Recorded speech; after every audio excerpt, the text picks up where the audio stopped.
Türk vatandaşlarından vize istemeyen, bir aylık vize veren Filipinler ülkesindeyim. Filipinlerin dünyaca meşhur Boracay adasındayım arkadaşlar. Selamlar. Nasılsınız? Umarım keyfiniz yerindedir. Her şey yolundadır.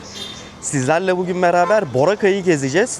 Fakat Boracay'ı gezerken aslında bir konu üzerinden bu videonun temelini oluşturacağız. Bu konu nedir arkadaşlar? Bir önceki videomda Boracay'ı yine gezdiğimiz zaman, o zaman böyle sahil bandını tam anlamıyla sizlerle beraber gezmiştik.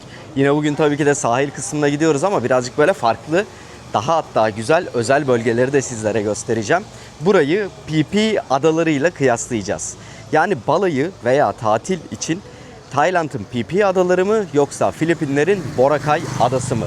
İkisinden hangisi benim gözdem oldu? Bu ikisini sizlerle beraber bugün karşılaştıracağız. Hem de harika bir Boracay turu atacağız. Boracay gerçekten muhteşem bir ada. Bu sorunun cevabı benim için aslında basit, çok net. Fakat bir iki nokta var ki böyle onları sizlere belirtmek istiyorum, paylaşmak istiyorum. Her konuya değineceğiz arkadaşlar. Hangisine gelmek daha kolay? Vize işlemleri hangisinde daha kolay? Tatil anlamında, deniz anlamında hangisi sizi daha fazla tatmin edecek? Hepsine sizlerle beraber değinmek istiyorum bu videoda.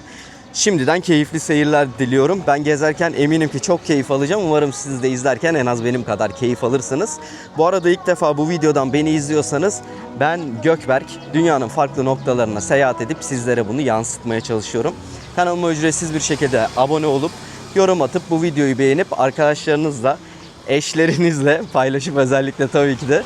Çünkü söylediğim gibi aslında böyle birazcık hem balayı hem de birazcık böyle çift tatili üzerine gideceğiz. İzleyen bekar arkadaşlar varsa aman videoyu kapatmasınlar. Bekar arkadaşlar için de tabii ki de konuya değineceğim arkadaşlar. Ben de bir bekarım çünkü bekar olarak buraları geziyorum. Aslında en iyi deneyimlediğim nokta bekar olarak gezmek tabii ki de. Fakat gözlemledim. Etrafta ne var ne yok bitiyor, ne oluyor, neler oluyor. Sizlere bunları yansıtacağım. Abone olmayı, beğenmeyi unutmayın arkadaşlar. Öyle söyleyeyim sizlere. Teşekkür ederim şimdiden destekleriniz için. Boracay'ın şöyle bakın arka tarafında şurada güzel bir nehir var. Şurada bir Boracay yazısı var. Fakat dağılmış vaziyette. Aynı hostelde konaklamaya devam ediyorum. Hosteli çok beğendiğimi, muhteşem bir hostel olduğunu, çok memnun olduğumu sizlere anlatmıştım. Fakat fikirlerim birazcık değişti. Buna videonun en son kısmında yer vereceğim. Önceki videolardan kaldığım hosteli detaylı görebilirsiniz. Hani o videoyu izlediyseniz ve hosteli sizler de benim gibi çok beğendiyseniz sonda söyleyeceklerim sizler için önemli olabilir. Onu videonun son kısmına bırakıyorum. Şu anda Boracay'ın merkezine doğru yürüyüş gerçekleştiriyorum. Burada aman aman dünya, hello. Aman aman şunun güzelliğine bakın. Merhaba, merhaba sana, hello. Bay bay. Dünya tatlısı. Filipinli ufaklıklar. Maşallah kendisine. Arkadaşlar merkeze doğru yürüyüş gerçekleştiriyorum. Otelimden yaklaşık merkez bir 5-6 dakika sürecek. İlk konumuza sizlerle beraber değinmek istiyorum. Uçak biletleri. Tabii ki de olayı ta böyle en baştan. Uçak biletleri ve vize. Şimdi öncelikle Tayland'ın Phi adasına gitmeniz için arkadaşlar Tayland'ın Phuket şehrine gitmeniz gerekiyor. İstanbul'dan Phuket'e direkt uçuşlar mevcut. En kötü ihtimalle aktarmalı uçuşlar, yani Bangkok'tan Phuket'e aktarmalı uçuşlar mevcut. Onları değerlendirebilirsiniz. Aynı şekilde Phuket'e gittikten hemen sonra bir feribot iskelesine binip oradan Phi adalarına ulaşabiliyorsunuz. Yaklaşık bir 2 saatlik bir gemi yolculuğu var. Bu arada ben Phi adalarında toplamda 2 sefer gittim ve yaklaşık olarak toplamda bir 10-12 gün kaldım. Boracay'da da bugün aslında böyle 5. 6. günüm. Yani her iki tarafı da oldukça iyi biliyorum. Phi adasına ulaşmak için öncelikle Bangkok'a gitmeniz veya Phuket'e gitmeniz, oradan da bir gemi yolculuğu yapmanız gerekiyor. Tayland Türk vatandaşlarından şu anda vize istemiyor arkadaşlar. Bir e-vize söz konusu. Fakat aslında bu bir vize alma durumu değil. Hani ben geliyorum bilginiz olsun aksatlı bir form doldurma olayı. Yani orada da aslında vize gerekmiyor. Aynı şekilde Filipinlere de vize gerekmiyor. Tayland genellikle dönüş bileti sormuyor. Yani bana sormadı daha önce. Ben yaklaşık 3-4 defa girdim. Soran arkadaşlar olmuş. Hani denk geldi bana da birkaç sefer ama genel itibariyle soru sormuyor. Filipinler'de Boracay'a gelmek için ne yapmanız gerekiyor? Manila'ya veya Cebu adasına gelmeniz gerekiyor öncelikle. Her ikisinden biri. Aslında yine bir başkente inmeniz gerekiyor. Oradan aktarmalı bir şekilde Kataklan Havalimanı var. Jataklan diye yazılıyor. O havalimanına geliyorsunuz. Bu arada böyle ufak uçaklarla geliyorsunuz. Dıştan pervaneli. O da yaklaşık olarak 1 saat kadar falan sürüyor. Orada indikten hemen sonra karşıdan bir feribot iskelesi var. Yani aslında biz bu adaya gelmiyoruz. Havalimanı yok bu adada. Bu adanın hemen karşısındaki ufak bir adaya iniş sağlıyoruz. Oradan da botlarla beraber yaklaşık bir 10-12 dakikada Boracay adasına geliyoruz. Yine Filipinler arkadaşlar bizden vize istemiyor. Şu anda 1 aylık vizesiz bir biçimde gelebiliyoruz. Fakat Filipinler bizden mutlaka bir dönüş bileti istiyor. Bunları bir not olarak düşelim. Bana sorarsanız geliş anlamında hangisi daha kolay diye, ikisi de aynı. Bence hani ikisi arasında öyle dağlar kadar bir fark yok. Ya buraya gelmek de çok kolay. Ya Manila'da indiniz veya Cebu adasında indiniz. Hatta o şehirlere hiç bulaşmaya dahi bilirsiniz. Havalimanı içinde hemen bir uçak ayarladınız kendinize. Ki uçak fiyatları da çok uygun oluyor genelde. 1500, 2000, 2500 TL bandında devam ediyor. Bagajlı bir şekilde. Hemen geldiniz, karşıdaki adada indiniz. 10 dakikada Boracay'dasınız. Phi Phi adasında da yine aynı işlemi gerçekleştirdiniz arkadaşlar. Vize ve geliş konuları böyle. Yani vize ve ulaşım anlamında ikisi de birbirinden çok benzerlik gösteriyor. Şimdi gelelim şöyle daha heyecanlı, daha canlı kısımlara. Sahil bandı hangisinin daha güzel? Bu konunun benim açımdan, bu arada tüm bunlar arkadaşlar benim görüşlerimdir. Hani objektif bir biçimde kendi yansıttıklarımı, hissettiklerimi sizlere yansıtmaya çalışıyorum. Siz ikisine de gelmiş olup bana kesinlikle katılmıyor olabilirsiniz veya tam tersi de olabilir. Bunlar benim düşüncelerim. Sahil bandı olarak Boracay, Phi Phi Island'dan bence kaç adım olabilir maksimum? Hadi 10 üzerinden değerlendirelim bu videoda. 9 adım daha önde. Nedenini şimdi anlayacağız. Bakın otelimin oradan neredeyse oradan beridir yürüyorum. Sizlere bir şeyler anlatmaya çalışıyorum. 6-7 dakika olmuştur. 6-7 dakika yürüyüşle bu muhteşem sahile gelebiliyoruz. Hello, thank you. Thank you very much. Yani Boracay bu konuda Phi Phi Island'ın çok önüne geçmiş vaziyette. Şuranın atmosferine, şuranın güzelliğine bakar mısınız arkadaşlar? Ben hani daha önce gittiğim herhangi bir tatil bölgesinde böyle bir güzellikle daha önce karşılaşmadım. Deniz, şimdi diyeceksin ki Gökberk çok güzel şeylerden bahsediyorsun. Boracay'ı öve bitiremedin videonun başından beri. Deniz neden böyle? Bu doğa olayı arkadaşlar. Hani gerçekten yapabilecek bir şey yok. Evet, deniz bazı zamanlarda buralarda yosunlu. Fakat asla pis değil. Şu yosunu, ki biz şu anda teknelerin olduğu kısma geldik. Aslında biraz daha sol tarafa gitmemiz gerekiyor. White Beach biraz daha sol tarafta bulunuyor. Böyle 2-3 adım atıyorsunuz, deniz muhteşemleşiyor zaten. Aynı şekilde bazı bölgelerde hiç yosunlaşma da yok. Sabah da erken saatlerde gelirseniz yine bu yosunlaşmayla karşılaşmayacaksınızdır. Hani bunu da belirtmek istiyorum. Burada spor yapan arkadaşlar, güneşlenen insanlar, tekne turuna katılmış insanlar. Allah, çocuğa vuruyordum elimi açayım derken. Şuradaki palmiye ağaçlarının güzelliğine bakar mısınız? Enfes gözüküyor etraf. Yani harika ötesi bir ambiyans var şu anda burada. Phi Phi adalarında ben bunu görmedim. Yani böyle bir sahil bandı Phi Phi adalarında tek bir noktada var. O da oldukça ufak. Hani kesinlikle böyle bir hissiyatı yok oranın arkadaşlar. Deniz olarak da thank you. Welcome to Boracay. Hatta bakın denizin bu kısmında o bahsettiğim yosunlaşma tamamen gitti. Sizlere anlatmak istediğim konu buydu. Bakın sıfır yosunlaşma. Yani şu ambiyans anlamında Boracay Phi Phi Island'ın 10 adım önünde. Şu sahil bandı anlamında Boracay Phi Phi Island'ın 10 adım önünde arkadaşlar. Bunu sizlere gönül rahatlığıyla net bir şekilde söyleyebilirim. Phi Phi adasındaysa hani şu kısımdan belki şu teknelerin sonuna kadar olan kadar bir sahil bandı var, o kadar. Onun dışında hani böyle muhteşem bir güzellik orada maalesef göremiyoruz. Bu arada kanalımda Phi Phi Island videoları mevcut. Ben hatta kartlara da ekliyorum onları. Oradan da Phi Phi adalarını bir karşılaştırmasını yapabilirsiniz. Sahil bandı anlamında söylediğim gibi çok önde. Bakar mısınız? İnsanlar oturmuş burada tadını çıkartıyor. Aman ufaklık dünya tatlısı. Hava sıcakmış yalnız. Öğleden sonra gelmeme rağmen çok sıcak bir hava karşıladı beni. Tekne turu anlamında Boracay'da tekne turuna katılmadım. İşin aslı çok güzel yerler varmış arkadaşlar. Fakat kameram su geçirdiği için, sizlere de bu güzellikleri yansıtamayacağım için, çok da güvenmediğim için açıkçası yani bir şekilde tekne turuna katılmadım. Bir türlü denk gelmedi. Aslında bir iki kere sordum fakat işte bir gün kendimi çok yorgun hissettim. Bir gün çok videolarla haşır neşir oldum. O sebeple onlara zaman çok ayırmadım. Yani gitmedim, tercih etmedim. Çünkü buranın tadı, buranın zevki o kadar güzel ki. İnanın şurada şöyle havlumu atıp şu muhteşem denize girmek bana yetti. Yani tekne turu dahi canım istemedi. PP adalarındaysa tabii ki de Pihlagon bölgesi vardır. O böyle muhteşem kireç taşlarını görebiliyoruz. Harika tekne turuyla böyle aralara girebiliyoruz, gezebiliyoruz. Orası da bence Boracay'dan bir 9 adım önde. Hani şimdi o güzelliği de yaşamak gerçekten bambaşka bir hissiyat. Orayı nereden bilebilirsiniz? Bu ikonik Tayland fotoğraflarını görmüşsünüzdür, böyle kireç taşlarının arasında Tayland'a özgü o teknelerle insanlar çok güzel pozlar verir. Hatta benim de güzel bir fotoğrafım var.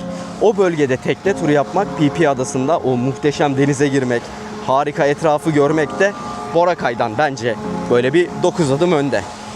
Şu anda herhalde başa baş gidiyor gibiyiz. Thank you very much. Thank you very much. Thank you. PP adalarında bunları görmüyoruz arkadaşlar. Bu kadar canlı ve hareketli değil. Özellikle buranın böyle videonun sonlarına doğru birazcık gece hayatına da, gece yaşamına da yer vereceğim.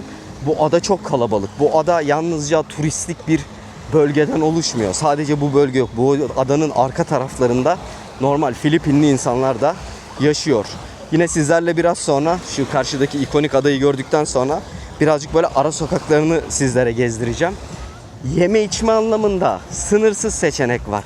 Yani buraya gelip de ben aç kaldım, bana hitap eden bir şey olmadı diyecek bir kişi dahi bulamazsınız. İnanın bana, çünkü dünyanın her mutfağından farklı farklı çeşit yemekler mevcut. Phi Adası'nda bu söz konusu değildi. Phi Adası'nda durum biraz daha kısıtlıydı. Hani çok sayıda yiyecek içecek bulamıyorduk. Mesela bakın şurada güzel bir kafe var.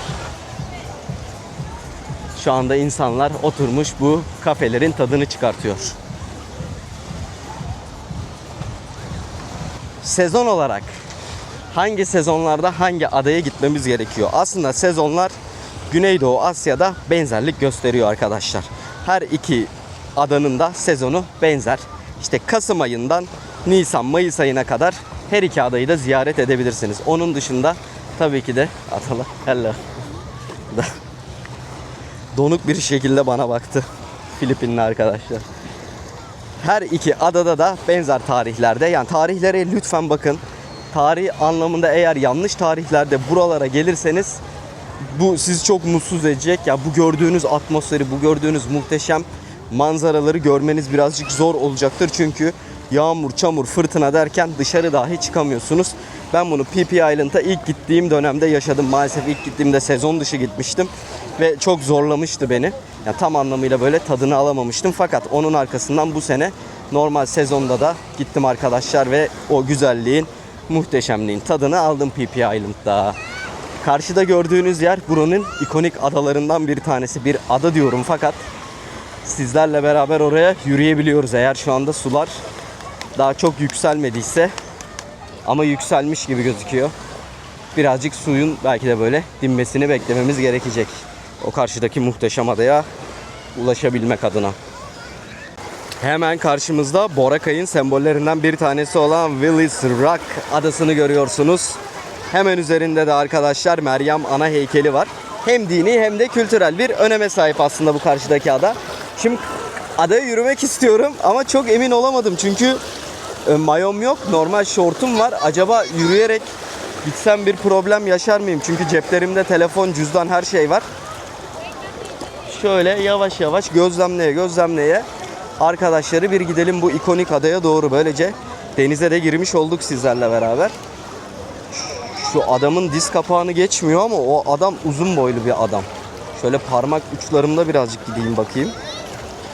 Ya fazla da şansımı zorlamak istemiyorum çünkü ufaklıklar da koşuyor. Aynı zamanda sırtımda bilgisayar da var. Bunun sebebini sizlere açıklayacağım. Otelle alakalı bir durum bu. Ama bu doğal güzelliği de görmeden, sizlere yansıtmadan gitmek istemem. Suyun güzelliğine bakın.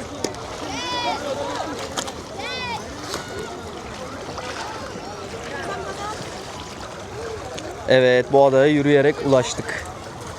Şöyle adanın kenarındayız. Yani öyle bir şey ki şurada su çok yüksek. Son noktada bakın şu arkadaşım bayağı bacaklarının üzerinde arkadaşlar. Buradan ben sizlere göstermiş olayım bu ikonik adayı. Şuradan da muhteşem Boracay manzaramıza da tabi bakmadan olmaz. Harika gözüküyor.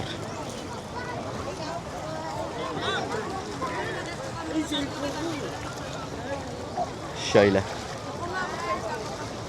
Suyun güzelliğine bak. Bahsettiğim işte o yosunlaşma ve deniz böyle. Hatta burada biraz çok bile yosun altta. Normalde bu kadar bile değil açılınca. Bu adadan ayrılalım. Denizi gördünüz. Denizin muhteşemliğini gördünüz. Tekrar göstermek istiyorum sizlere. Bu şekilde buradan böyle botlar kiralayabiliyorsunuz. Daha doğrusu şu arkadaşın üzerinde bindiği teknelerden bunlarla tur atabiliyorsunuz buralarda.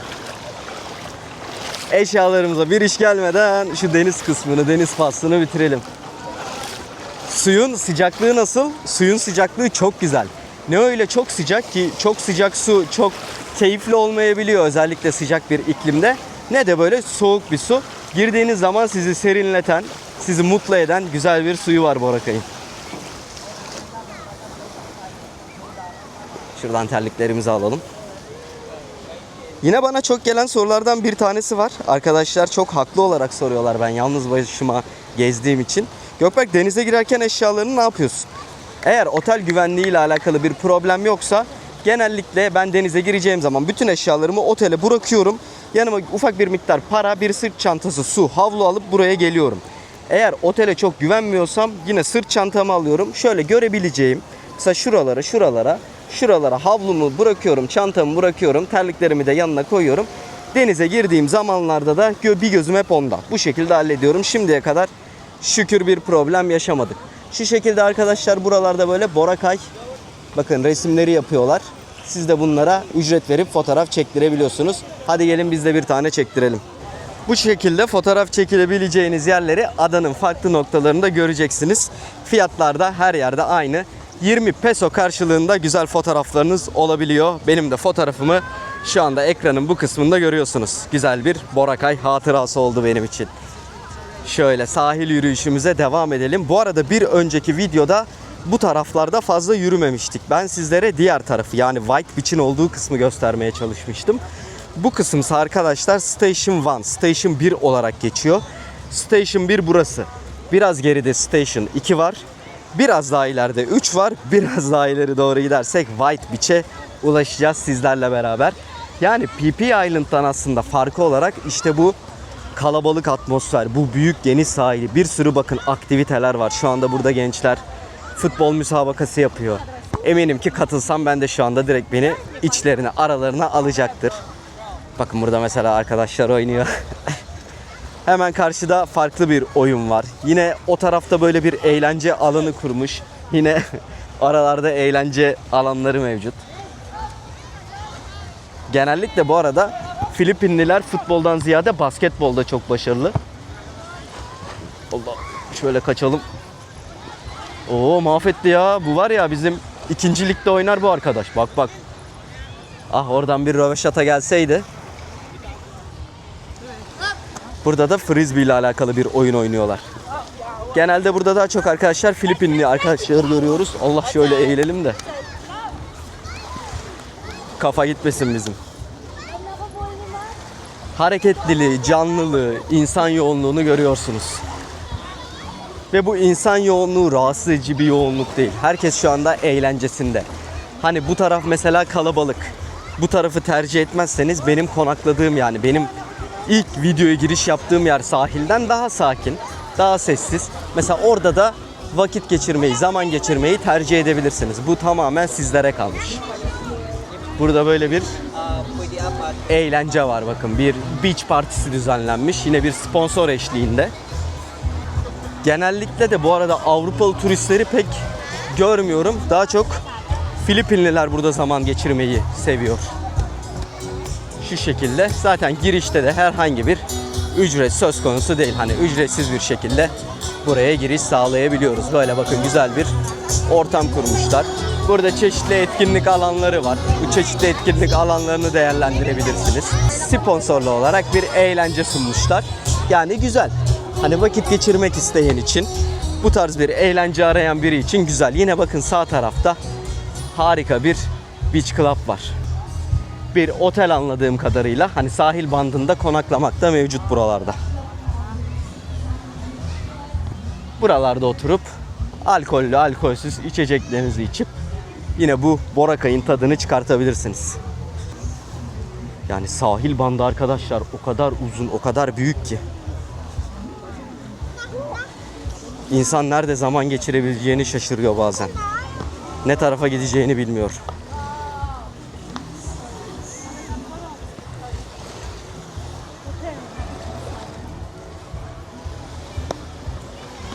Şu şekilde palmiye ağaçlarını hala dikmeye devam ediyorlar. Palmiye değil, Hindistan cevizi ağacı. Filipinlilerin %80'i Roma Katolik. Burada Hristiyanlık inancı var arkadaşlar.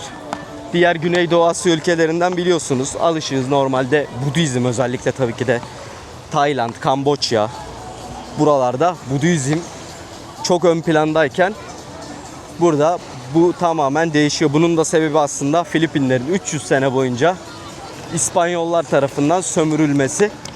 Yani İspanya kültürünü seven, İspanya coğrafyasına alışık olanlar için burası onları böyle çok tatmin edecek, onları çok mutlu edecek, çok eğlenebilecekleri bir coğrafya. O etkiyi gerek mimaride gerek yaşayış tarzlarında, ikili ve sosyal ilişkilerde de görüyoruz. O sıcakkanlılık mutlaka bizlere yansıyor arkadaşlar. Şöyle birazcık sizlerle restoranların ve aslında beachlerin olduğu. Hello, thank you, good afternoon. Filipinli arkadaşlar çok iyi İngilizce konuşuyorlar. Filipinler'de İngilizce oldukça yaygın. Hatta Güney Koreli birçok turist görüyoruz Filipinler'de. Güney Koreliler Avrupalardan daha fazla. Gerek turistik anlamda gerek yaşama anlamında. Bu aralarındaki eski bir dostluğa dayanıyor. Güney Kore Savaşı zamanında, Kore Savaşı zamanında ilk askeri Kore'ye Filipinliler 7500 askerle yolluyor. Bu da aslında aralarında böyle bir tarihsel dostluğu getiriyor arkadaşlar. Koreliler burada çok seviniyor. Aynı şekilde Filipinliler Korelileri, onlar da onları çok seviyor. Ve tabii ki de şöyle bir durum da var. Filipinler'de İngilizce çok iyi olduğu için Koreli arkadaşlar Filipinlere dil okulu için geliyorlar. Hem onlar için ekonomik anlamda daha uygun, hem de burada İngilizce çok yaygın olduğu için çok rahat bir şekilde dil okulunu burada halledebiliyorlar. Eğer sizde böyle bir dil okulu projeniz varsa, kafanızda düşünüyorsanız bir dil okulunu, bence Filipinler ilk tercihlerinizden bir tanesi olmalı. Bu kısımda da yine böyle güzel hello. Hello. Bu kısımda da güzel zaman geçirebileceğiniz beach club'lar, beach'ler mevcut arkadaşlar. Bu taraf genellikle böyle otellerin olduğu kısım. Hani arkalara doğru girmiyorum çünkü arka tarafta oteller var. Ama bakar mısınız şu atmosferin güzelliğine, şu insanların rahatlığına. Bazen unutuyorum PP adasıyla kıyaslamayı. PP adasında bunları da göremiyorsunuz arkadaşlar. Ben gittiğim zaman göremedim ki, ben PP Island'ın altını üstüne getirdim. Her tarafına gittim. PP Island'da eğlenmek için, keyif almak için, o adanın hakkını verebilmek için mutlaka ama mutlaka tekne turuna katılmanız gerekiyor. Boracay'da ise öyle bir şey yok. Bakın, Boracay'a geldiniz. Ben mesela bir tekne turuna katılmadım. Aslında katılabilirdim, anlattığım gibi işte ileriye gidip muhteşem okyanusun derinlerini görebilirdim. Fakat tercih etmedim çünkü burası bana o kadar güzel geldi ki. Yani şu anda bir cennetin içinde geziyorum ve bu cenneti hani yani bozmaya gerek duymadım. Bozmaya gerek kalmıyor. İnanın bana, burada günlerinizi, haftalarınızı, aylarınızı geçirin, bu adaya doyamazsınız. Bu adadan kopamazsınız çünkü muhteşem bir ada burası. Videonun başında sizlere de söylemiştim. Benim cevabım çok belli diye. Bu kadar övdüm. Tabii ki de videomuz devam ediyor. Sizlere Boracay'ın güzelliklerini yansıtmaya devam edeceğim. Arkadaşlar, tatil içinde, balayı içinde Boracay diyorum. 3 defa söylüyorum sizlere. Kesinlikle Boracay. Yani bu hissiyatı ben PP Adası'nda göremedim. Tek bir farklı işte, PP Adası'nda muhteşem bir tekne turu var. O Pihlagon kireç taşları, kayalıklar var. Ama ikisini toptan düşününce tüm avantajlar, dezavantajları hani birbiriyle kıyaslayınca ben Boracay'ı tercih ediyorum. Kesinlikle. Bakın burada da bir vlogger arkadaşımız. O da buraların güzelliğini yansıtmaya çalışıyor. Bu arada videoyu buraya kadar izlediyseniz beğenmeyi, abone olmayı ve yorum yapmayı unutmazsanız çok sevinirim arkadaşlar. Bakın burada masaj imkanı da var. Kim deniz kıyısında şöyle güzel bir atmosferde masaj yaptırmak istemez ki? Hadi bakalım şuradan bir kahve içelim. Güzel. Biraz oturarak anlatmaya devam edeyim. Yes, thank you very much. Oh, it's good. Thank you. Şöyle çok güzel geldi ya. Sunumun güzelliğine bakar mısınız? Ben böyle bir şey beklemiyordum açıkçası. Bilmeden oturdum çünkü buraya. Sizlere göstermek istiyorum şunu. Bakar mısınız sunumun güzelliğine? Şöyle üstünde bir ayıcık var. Hemen şurada şöyle güzel bir kahvemiz var arkadaşlar. Tadını çıkartalım bunun bakalım. Filipinler'de suya para vermiyoruz. Yani neredeyse vermiyoruz. Benim otelimde, ondan sonra gittiğim restoranlarda, kafelerde, barlarda su ücretsiz. Hatta bakın yalnızca bir kahve söyledim. Şöyle kocaman büyük bir su getirdiler bana. Bu su ücretsiz arkadaşlar. Filipinler'de yani her yerde damacana var. İşte geçen yine bir yerde dondurma yiyorum. Yine damacanayla su vardı. Orada da istediğim gibi suyumu içtim. Ben şu kahvemin şöyle son bir kez daha sizlere göstereyim. Tadını çıkartayım. Şimdi arkadaşlar sizlere birazcık güncel kurlardan ve fiyatlardan da bahsetmek istiyorum. Biraz da yoruldum. Burada bu kahvemin tadını çıkartırken kahvemiz çok güzel. Biraz şekerli ama olsun. Güzel gitti. Böyle sıcak bir havada şekerli kahve iyidir. Güncel kurlardan bahsedeyim size. 100 Türk lirası üzerinden gidelim. Yani 2.63 Amerikan doları üzerinden gidelim. 100 Türk lirası şu anda 148 Filipin pesosu yapıyor. Tayland bahtı olarak da 88 Tayland bahtı yapıyor. Siz tabi gelmeden önce güncel kurlara bir bakarsınız. Ben fiyatlara genel olarak değineyim. Fiyatlar bence benzerlik gösteriyor. Yani o Phi adasıyla da Boracay adasında da fiyatlar arkadaşlar neredeyse aynı. Mesela konaklama anlamında ikisinde de böyle biraz daha güzel bir otele çıkmak istersek günlük 30 dolarları 40 dolarları görmemiz gerekiyor. Fakat hostel anlamında söyleyeyim ben sizlere. Mesela benim kaldığım buradaki 12 dolarlık hostelle Phi adasında kaldığım yine 10-12 dolarlık hostel arasında dağlar kadar fark var. Boracay'daki çok daha iyiydi. Tayland zaten son zamanlarda gittikçe fiyat anlamında bizi üzmeye başladı açıkçası. Birazcık fiyatlar artık yükselmeye başladı. Yeme içme nasıl Boracay'da? Normal arkadaşlar. Mesela yine geçen videonun sonunda çok güzel bir 4 peynirli pizza yedim. Yanında da güzel bir bira içtim buranın yerel biralarından. Toplamda ikisi için 800 peso ödedim. Ya pizzayı lütfen o videoya gidip bakıp görürseniz göreceksiniz. Çok güzel, doyurucu, harikulade bir pizza ve direkt deniz kenarında yaptık bu işlemi. Ne kadar vermiş olduk aslında? 1000 peso 670 lira. Yani 510-520 Türk lirasına burada güzel bir pizza, şık bir restoranda yanına da bir biranızı içebiliyorsunuz. Yine işte genel anlamıyla mesela şu içtiğim kahve 170 peso. Onun dışında burada işte KFC'si var, Burger King'i var, McDonald's'ı var. Hani bunlara çok gitmenizi tavsiye etmem fakat yine Phi adası özelinde bir ekstra bir artı olabilir. Market anlamında burada hiçbir sorun yaşamazsınız. Gece göreceksiniz videonun sonlarına doğru sizle buranın birazcık akşamlarını da göstereceğim. Gece çok hareketli. Çok sayıda alternatifiniz var. Özellikle böyle çift gelecek arkadaşlar için düşünüyorum. Hani bir akşam bir yerde, bir akşam diğer yerde, öteki akşam diğer yerde yemeğinizi yiyebilirsiniz. Hizmet sektörü zaten Filipinler'de Tayland'a göre çok gelişmiş bir vaziyette. Yani aslında maddi konularda da yol yine arkadaşlar Filipinlere çıkıyor. Bir şekilde Filipinler yine öne geçiyor. Phi adasının önüne kendini atıyor. Şu muhteşem doğa, muhteşem deniz, muhteşem ağaçlar. Tabii ki de benim lütfen Phi adası videomu da bir izleyin. Hani ona göre de bir karar verin derim. Ya birden de hani sırf bu videoyu izleyip de Boracay işte muhteşem gözüküyor, çok güzelmiş demeyin. İkisini de araştırın. Ben ikisindeki deneyimlerimi sizlere yansıtmaya çalışıyorum. Kahvemi bitireyim, tekrardan gezmeye başlayalım. Kahve içtiğim yerden kalktım. Toplamda da 170 peso verdim arkadaşlar. 170 Filipin pesosu. Bu da 114 Türk lirası yapıyor. Öyle güzel bir kahve içmenin bedeli Boracay sahilde 114 Türk lirası. Hemen içtiğim mekanda şu arkadaydı. Kendileri de çalışanlar her yerde olduğu gibi çok tatlılar. Birazcık da insanlardan bahsedelim bu muhteşem gün batımını sizlerle bakarken. İnsanlar çok güler yüzlü, çok iyiler. Şimdi Filipinlerin bazı noktaları birazcık tırnak içinde söylüyorum tehlikeli diyebileceğimiz yerler. Bakın burada mutlaka. Good evening, thank you very much. Burada seafood. And barbecue nights. Okay.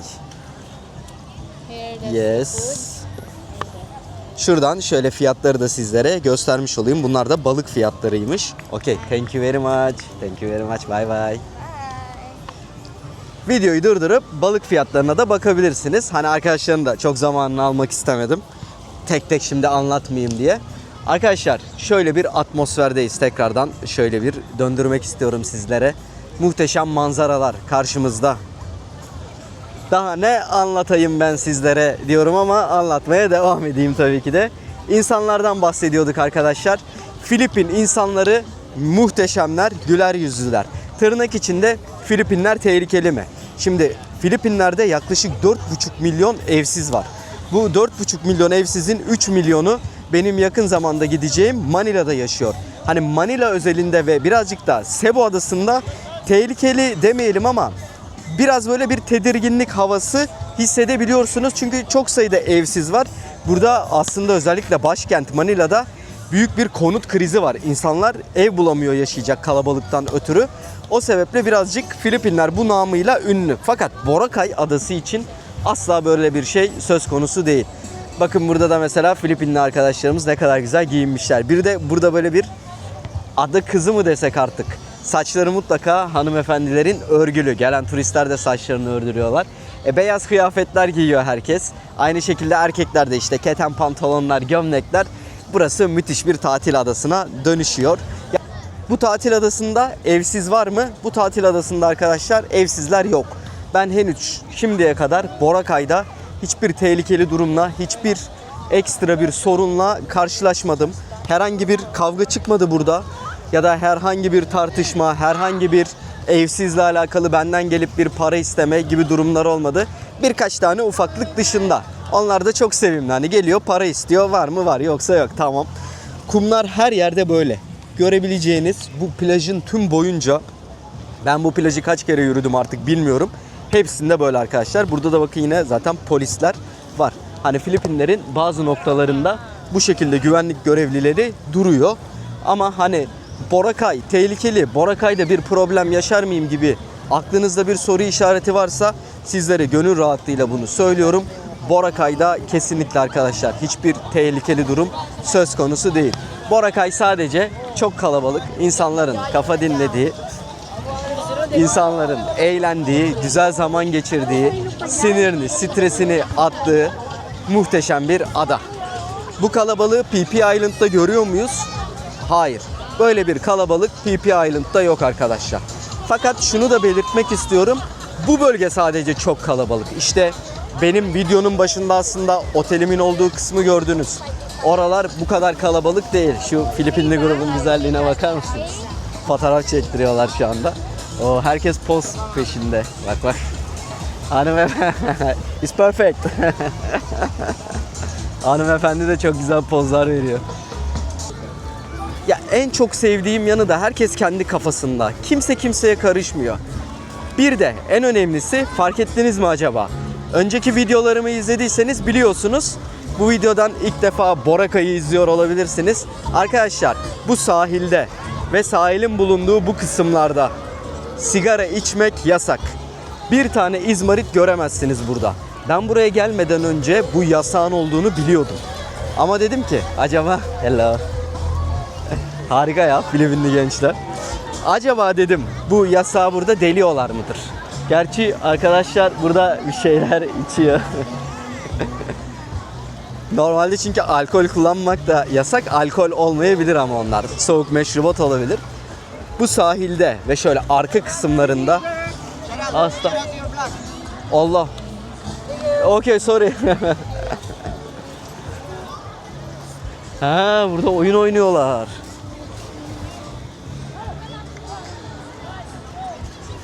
Ama oyun yok ortada.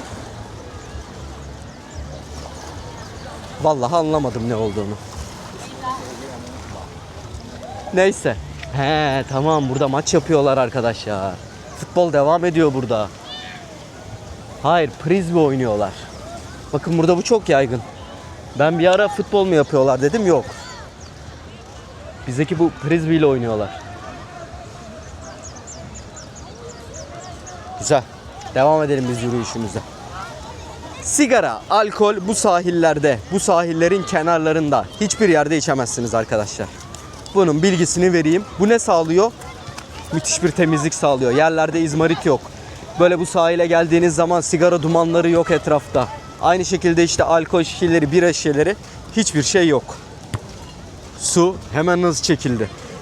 Şimdi size adayı göstereceğim bakın. Az önce benim girip girmeme noktasında tedirginlik yaşadığım ada ne hale gelmiş. Nasıl çekilmiş inanamayacaksınız. Daha az önce çok değil. Hani ben biraz o tarafa yürüdüm. Biraz sizlerle sohbet ettik. Bir kahve içtim. Yani toplasanız maksimum 1 saattir. Daha fazla bir süre olduğunu düşünmüyorum. Ada ne hale gelmiş. Aynı zamanda tabii ki de Filipinlerin farklı bölgelerinden de bu adaya gelen oldukça insan var arkadaşlar tatile. Yani zaten şöyle bir çevremize aslında bakarsanız Avrupalı veya Koreli turistten çok Filipinlileri göreceksiniz. Filipinliler burada. Bakın Filipinliler şu anda buranın tadını çıkartıyor. Çevremiz hep Filipinli arkadaşlarla dolu. O yüzden buranın güzel yanı da birazcık o. Burada böyle doğal hayatı da görebiliyorsun. Hani yerel insanlar neler yapılıyor.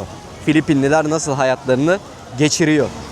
Arkadaşlar bekar arkadaşlar ikisini de tercih etmesin diyormuşum. Yok. Bence şimdi bunu eğlence anlamında söylüyorum. Yoksa diğer bütün söylediklerim hala arkasındayım. Boracay kesinlikle Phi Phi Adası'nın önünde. Fakat Phi Phi Adası'nda gece böyle çok güzel ateş şovları oluyor. Onun dışında orada böyle birkaç tane gece kulübü var. Oralar bayağı eğlenceli geçiyor. Hani burada öyle bir gece kulübü ben görmedim. Yani Phi Phi Adası sanki gece hayatı noktasında bir adım önde. Aması var. Burada sosyalleşmek, birileriyle tanışmak, adanın tabii büyüklüğünden dolayı, çok sayıda dünyanın her yerinden turistlerin gelmesinden dolayı ve yine keza aynı şekilde Filipinli nüfusunun fazlalığından dolayı daha kolay. Hani burada sosyalleşmek, gerek kadın erkek ilişkileri olabilir, gerek normal anlamda sadece arkadaş anlamında. Yani arkadaş bulmak burada daha kolay. Çünkü burası daha büyük bir ada. Burası yaşayan bir ada. Kıyıya çok yakınız. Bugün bir hafta sonu, bugün bir cumartesi günü. Bu cumartesinin de tabii ki de bu kalabalıkta etkisi var. Birçok insan cumartesi günü hemen şu karşı, gerçi bu tarafta değil, arka tarafta, karşıdan böyle buraya ulaşabiliyorsunuz. Asıl kalabalığın olduğu bölgeye doğru gidiyoruz şimdi. White Beach'e doğru yaklaşıyoruz.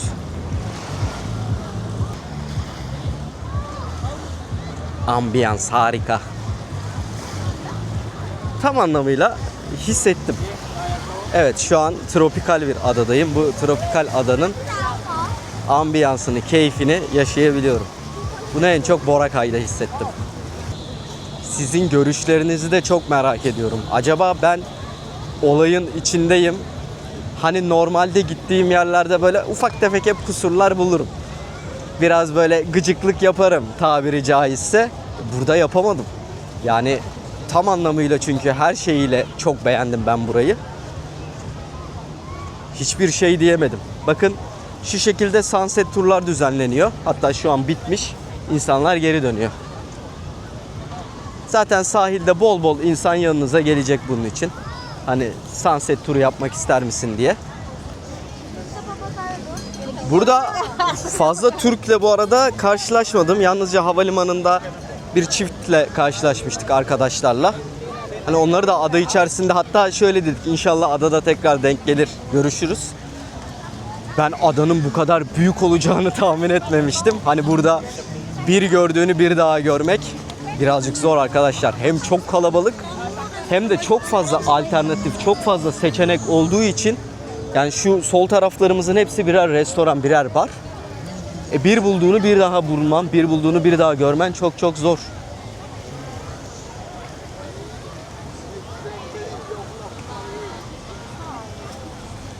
Yelkenliler. Boracay'a ne kadar süre ayırmanız gerek? 1 ay. Vizeniz bitene kadar Boracay'da kalın. demeyeceğim arkadaşlar. Güzel bir tatil için. Yani bir tatil adası. Hani ne kadar zaman ayırın, ne kadar isterseniz ayırabilirsiniz. Ben bu adadan sıkılacağınızı düşünmüyorum. Ama buraya kadar gelmişken en az bence 4, hatta bence 5 gün, yani bir haftayı tamamlayın. Ondan sonrasında bence tamamen sizin zamanınıza, planınıza, programınıza kalmış bir durum. Ama buranın hakkı en azından bir hafta. Yalnız bütün Filipinli hanımefendiler şu anda poz veriyor. Herkes bir poz. Herkes güzel güzel giyinmiş. Pozlarını veriyor. Peki bu insan bu pozları neden veriyorlar arkadaşlar? Çünkü şöyle bir manzara var şu anda. Filipinlerin Boracay Adası'nda.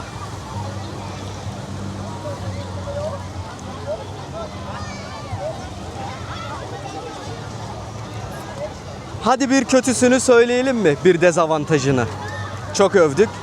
Biraz fazla kalabalık. Yani resimlerde böyle işte ıssız, uçsuz, bucaksız, tropikal bir sahil değil de kalabalık bir sahil göreceksiniz buraya geldiğinizde. Zaten bunun ben böyle videoya yansıdığını düşünüyorum. Özellikle günün akşam bu saatlerinde, yani güneş batmaya yakın bu kalabalık meydana geliyor. Güneş battıktan sonra da yavaş yavaş insanlar sahillerden çekilmeye başlıyor. Fakat benim bir önceki videomda, gündüz çektiğim bu kadar kalabalık değildi. Yani böyle bir kalabalık söz konusu değildi.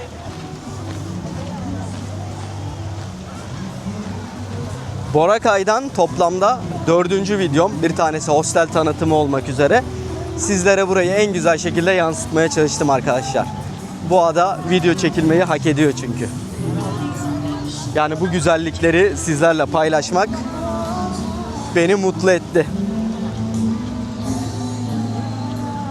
Sizlere sahil bandını güzel bir şekilde yansıttığımı düşünüyorum. Yavaş yavaş sahil bandından ayrılalım. Bu durdurak bilmeyen kalabalık devam ediyor arkadaşlar. İleriye doğru devam ediyor. Gerim de aynı şekilde kalabalık. Ben şimdi sizlere birazcık iç kısımları göstermek istiyorum. İç kısımlarda neler var? Tabii ki de Boracay yalnızca bu sahilden oluşmuyor. Hani bu Boracay'ın iç kısımları da mevcut. Sizlere oraları da göstermek istiyorum. Şöyle gün batımıyla beraber içeriye doğru bizler de gidelim. Yani ve bu gün batımı, hani güneş batıyor fakat bu muhteşemlik en azından bir yarım saat kadar daha devam ediyor.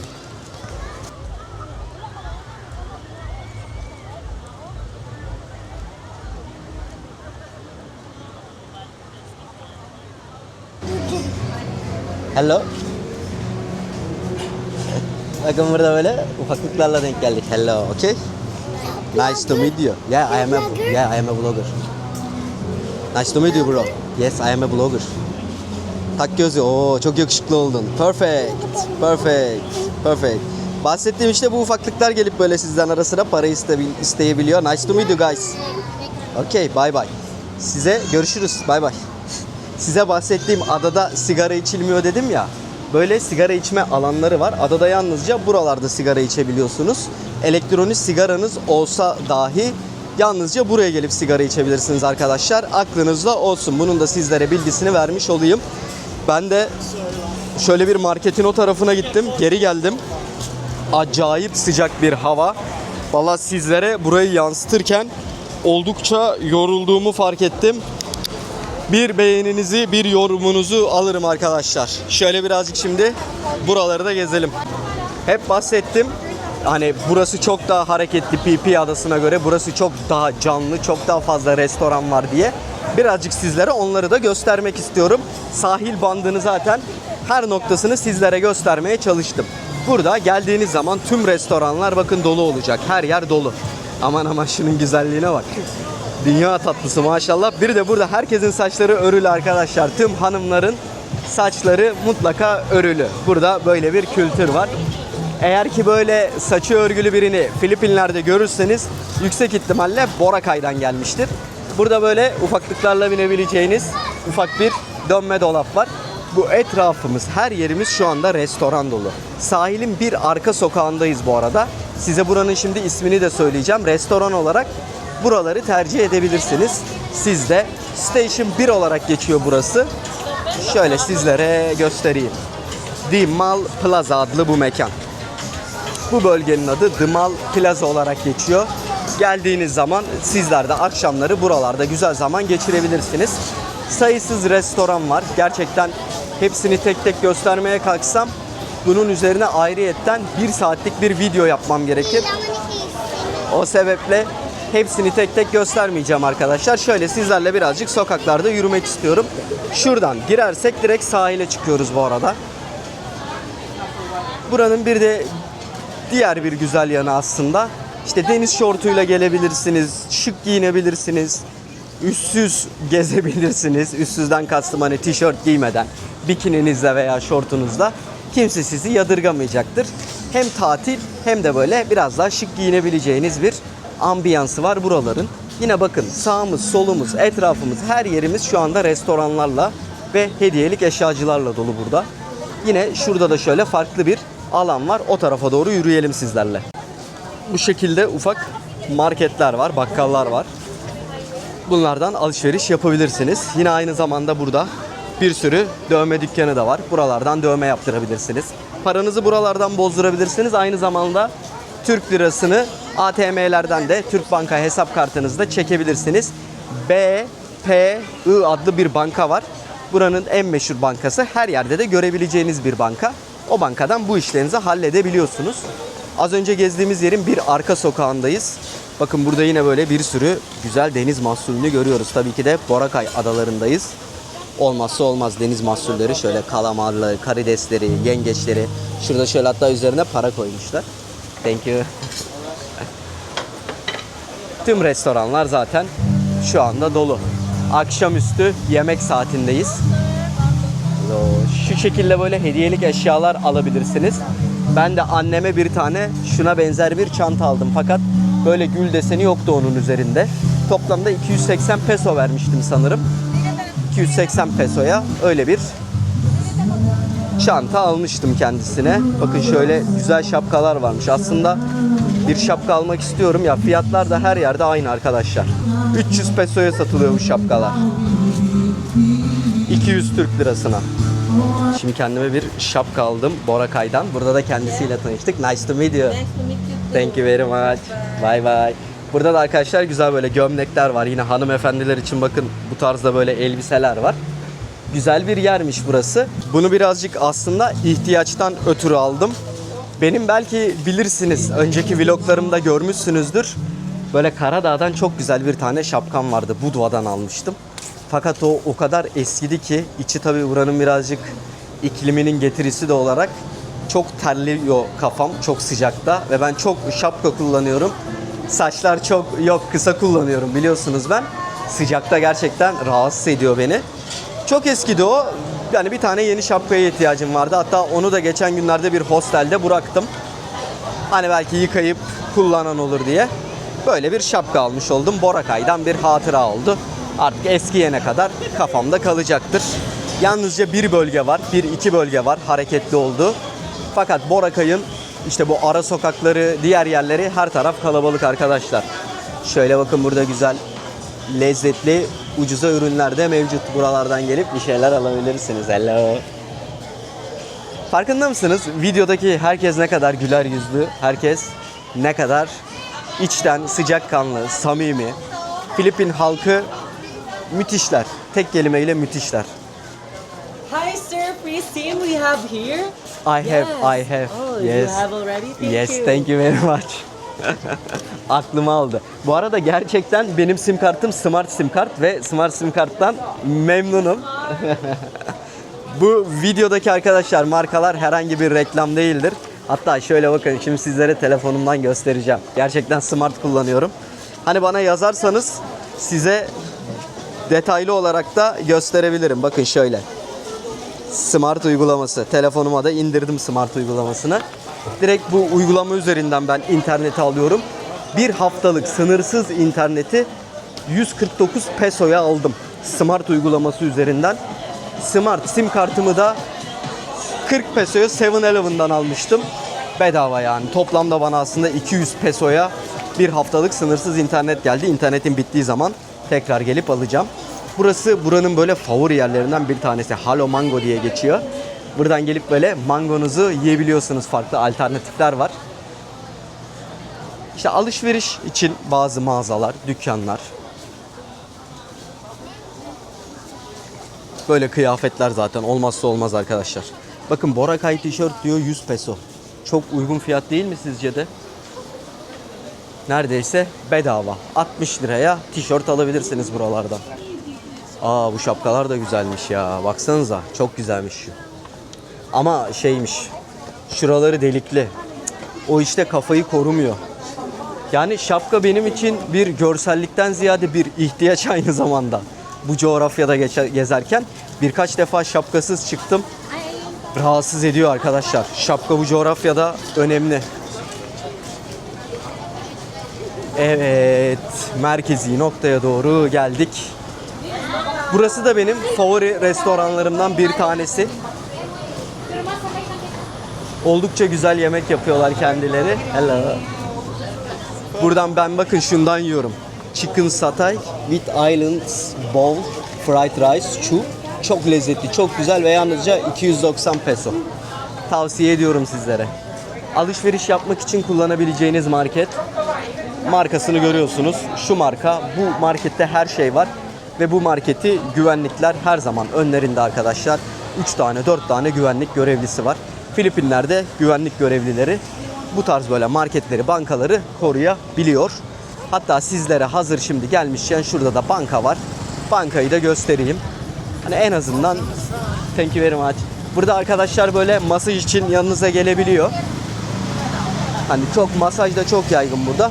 350-400 pesoya buralarda masaj yaptırabilirsiniz. Benim kahvecim.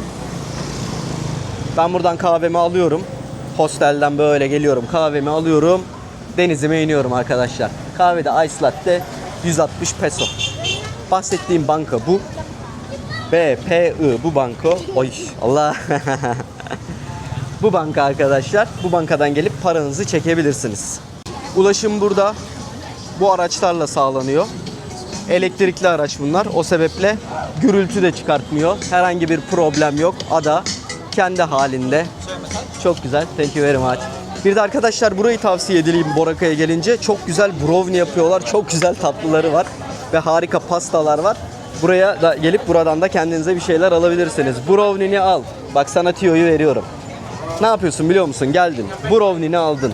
Bir ATM'ye uğradın, para çektin. ATM'den para işini hallettin. Ondan sonra ne yaptın? Gittin, kendine bir de kahve aldın. Brownie'm var, kahven var, cebinde param var. Kendini atıyorsun ondan sonra sahil tarafına. Bitti gitti. Bu kadar basit işte. Şurada şöyle bir park var. Bizim bulunduğumuz bölge bu arada Balabak diye geçiyor. Hani otel ayırtırken Balabak bölgesinden otel ayırtabilirsiniz. Şöyle güzel bir parkın içindeyiz. Geçen gün burada da yemek yedim.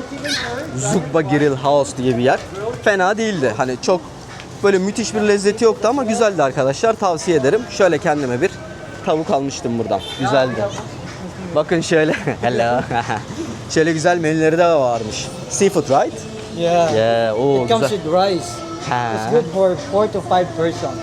Oo, okay. Thank you very much. Bye bye. Güzel, büyük bir menü ama kalabalık bir grup için geçerli. Arkadaşlar, şimdi otelimle alakalı yaşadığım probleme de bir kısaca değineyim. Ben ilk 4 gün tuttum. 2. 3. katta kalıyordum. Çok güzel bir yerdi. Yalnızca odanın içinde internet çekmiyordu ama sınırsız internetim olduğu için bunu çok da problem yapmadım. Ondan sonra ben 2 günlük daha uzattım. Bana dedi ki işte hani bir grup gelecek dedi. Seni dedi aşağı alabilir miyiz? Tamam dedim, problem yok hani. Aşağı kata inebilirim. İndim. Çok kötü bir oda geldi şansıma. Gerçekten tuvaleti çok pis. Hatta böyle ya ben mizacım gereği öyle çok sinirlenen ya da böyle sorunları hani bağırarak, çağırarak halledileceğine inanan bir insan değilim. Ama hakikaten sinirlendim. Hatta şöyle bir cümle kurdum. Birader dedim. Direkt birader. Bu tuvalet çok pis. Tuvalet is very dirty dedim ama bunun başına birader ekledim. Biz İzmirliler biraz birader deriz. Bu arada bu bar da güzel bakın. Şöyle burası da benim sevdiğim bir bar. Daha böyle sakin. Bu arkadaşlar masaj için burada bekliyorlar. Tuvaletin çok pis olduğundan bahsettim kendisine. Tamam dedi, hani başkaları yapmıştır diye başka insanları gösteriyor işte otel odasındaki. Ya bu senin problemin, o başkasının değil. Başkası kirletebilir, fark etmez. Ben sonuçta belli bir miktar para ödüyorum. Ne olursa olsun, hostel dahi olsa. Hani bunun karşılığında oranın temiz olması gerekir. Ya tamam halledelim dese yine problem kalmayacak. Suçu başkalarına atıyor. Bir de bana dedi ki hani ben dedim ki bak check out 11'de, check-in 2'de. Hani yani bu 3 saate ama beklemeyeceğim değil mi dedim odanın hazırlanması için. Tabii dedi, problem değil. Çıktım aynı gün, bu sefer 11'de çıktım. İşte otel odan saat 1'de hazır olacak dedi. O 1.30'u buldu. Dışarıda sıcakta çantalarla ortak alanda bir de onu beklemek zorunda kaldım maalesef. Bugün yine tekrardan yanıma geldiler. Odayı değiştirebilir miyiz tekrar diye. Ben hiçbir şey anlamadım bu işten. Yan odaya geçtim bu sefer de. Yine eşyaları topladım, yan odaya geçtim. Ve yan odanın da arkadaşlar kilidi çalışmıyor. Yani o yüzden size dedim ya sırtımda laptop var diye. Açıkçası güvenmedim de. Hani yani laptopumu, kameramı, işte paralarımı orada, pasaportumu bırakmak istemedim. O sebeple sırt çantamı da yanıma aldım, laptopu. Yani bu güzel değil, hoş değil. Gerçekten o sebeple son 2 gündür, 3 gündür bu hostelden memnun değilim. Parayı da önden ödemiş bulundum. Söylediğim gibi yani bu problemleri yaşamayacağınızdan emin olun. İlk geldiğiniz zaman şimdiki aklım olsaydı ilkini kabul etmezdim. Benim de hatam var. Fakat ben tüm odaların aynı olduğunu sanıyordum ve benden hani kibar bir şekilde bunu rica edince bir grup gelecek, başka bir odaya geçer misin diye. Yani tabii dedim, problem yok. Hani empati kurdum. Ben de grup olarak arkadaşlarımla gelsem aynı odada kalmak isterim. Fakat beni alıp böyle işte anladığım kadarıyla orası gönüllü çalışanların odası. Daha kötü bir odaya koydu. Ondan sonra bugün yine yerimizi değiştirdik. Odanın yerini değiştirdik. Bilmiyorum neden bunu yapıyorlar. Bunu Google yorumlara da yazacağım. Ekstra olarak. Ya turlarına katılmadım çünkü turları çok pahalı fiyattan söylüyorlar. Gece eğlenceye götürüyor. Birkaç tane bar var zaten burada meşhur. Ya onlara götürüyor. Onlara ekstra para istiyor. Açıkçası ben havuza girmiyorum arkadaşlar. Bu adaya gelip anlamıyorum da Avrupalıları ve Filipinlileri. Ya böyle bir adada denizi gördüğünüz böyle bir denizde ben havuzda vakit geçirmiyorum. Ve geçirmeyeceğim de, yani gittiğim hiçbir yerde böyle bir deniz imkanı varken o kadar 1000 kilometre uzaktayım Türkiye'de.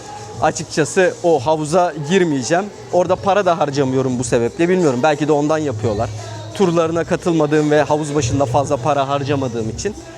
Ya böyle problemlerle karşılaştım ve çok mutlu değilim son 2 gündür. Fakat artık benim burada son günüm. O sebeple çok da bir kendimi zorlamadım hani tekrardan yer değiştireyim diye. Hostelimin oradaki barın oradayım. Bakın burada böyle karaoke yapıyorlar şu anda. Hello. Güzel bir ortam var burada. Benim hostelim de hemen burada. Bir önceki videodan bu hostelimi izleyebilirsiniz. Önceki videolarımdan. Arkadaşlar bugün sizlerle beraber Boracay Adası'nı fethettik. Sizlere bildiğim her şeyi aktarmaya çalıştım. Buraya bireysel, tek başınıza gelebilirsiniz. Çok güzel bir tatil yapabilirsiniz. Aklınızda olan sorular varsa lütfen yorumlara yazın. Veya Instagram Gezsek de Beraberiz'den bana ulaşabilirsiniz. Aynı zamanda Phi Phi Island mı Boracay Adası mı noktasında da benim tercihim kesinlikle Boracay'dan yana. Hani her anlamıyla Boracay önde. Sadece söylediğim gibi Phi Phi Adası'ndaki tekne turunun da hakkını vermek gerekiyor. Onun da hakkını yemeyelim. O da gerçekten muhteşemdi. Videoyu izlediğiniz için çok teşekkür ederim. Boracay Adası bitti. Boracay Adası'nın sonuna geldik. Boracay Adası'ndayım yaklaşık olarak bir 5-6 gündür. Burada hem birazcık dinlendim, birazcık tatil yaptım. Birazcık da videoları yükledim. İzlediğiniz videoların birçoğu buradan çıktı. Artık güncel tarihe geldik. Buradan ne yapacağım bir sonraki videoda? Güzel bir şey yapacağız. Manila'ya doğru geçiyoruz, buranın başkentine. Ve buranın başkentine turistlerin yaptığı gibi uçakla değil, gemiyle geçeceğim arkadaşlar. Yerel insanların kullandığı büyük bir gemiyle yaklaşık 15-16 belki 20 saatlik bir yolculuk yapacağım. Ve bu yolculuğu da sizlere an be an aktarmaya çalışacağım. İzlediğiniz için tekrardan çok teşekkür ederim. Umarım videodan en az benim kadar keyif almışsınızdır. Çünkü ben gezerken çok keyif aldım. Şöyle son bir defa daha şuraları sizlere göstereyim. Gerçi bir sonraki videoda tekrardan Boracay'dan başlarız. Arka tarafta da bir sahil var bu arada. Fakat çok güzel bir sahil yok arkadaşlar. Boracay'ın farklı noktalarında turlara katılabilirsiniz. farklı sahillere de gidebilirsiniz. Videoyu beğenmeyi, abone olmayı ve yorum yapmayı unutmazsanız çok sevinirim. Burada. Hello. Güzel. Filipinliler güzel, tatlı insanlar. Videoyu beğenmeyi, yorum yapmayı, abone olmayı, arkadaşlarınızla paylaşmayı, eşlerinize, kız arkadaşlarınıza, erkek arkadaşlarınıza yollamayı unutmayın. Veya gönlünüzde biri vardır. Bu videoyu ona yollayabilirsiniz. Böyle ufak bir bah senle şimdi buralarda olmak vardı diye. Bunu da yapabilirsiniz. Hoşçakalın. Boracay'dan herkese güzel bir akşamdan sevgiler, saygılar diyelim. Ve benim parti hosteline giriyoruz. Bu hosteli izleyebilirsiniz. Bu hosteli detaylı bir şekilde anlattım. Hoşçakalın, bay bay. Kediye bak. Allah, hadi yürü. Şöyle bir atmosfer.